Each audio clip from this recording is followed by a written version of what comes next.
তো বন্ধুরা, আমাদের জানলার ডাইস বানানো সব কমপ্লিট হয়ে গেছে। তো নিচেতে আমাদের মিস্ত্রিরা রড কাটাকাটি কাজ চলছে। আমার জানলার ডাইস পুরো কাজ কমপ্লিট। তো তোমাদেরকে জানলার ডাইসগুলো ঘুরিয়ে দেখাচ্ছি।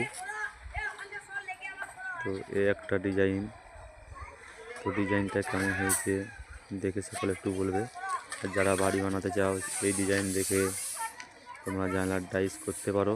তো জানলার ডাইস খোলার পরে খুব সুন্দর দেখাবে। তো এই একটা জানলার ডাইস আছে, দেখো।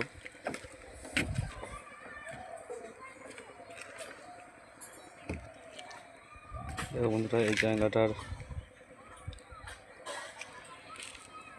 ডিজাইনটা কেমন হয়েছে।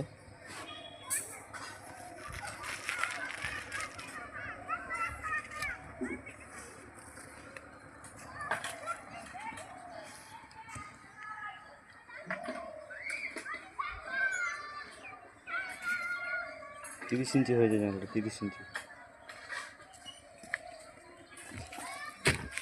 ইঞ্চি বের করেছে।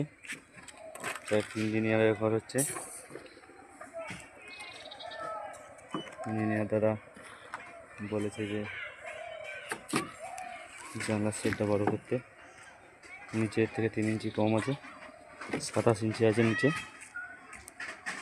আর উপরে সেট হয়েছে 30 ইঞ্চি। এটা এখন থার্মোকলের কাজের উপরে টোটালটা থার্মোকলের ডিজাইন হবে, এখান থেকে ওইখানে পর্যন্ত টোটালটায়।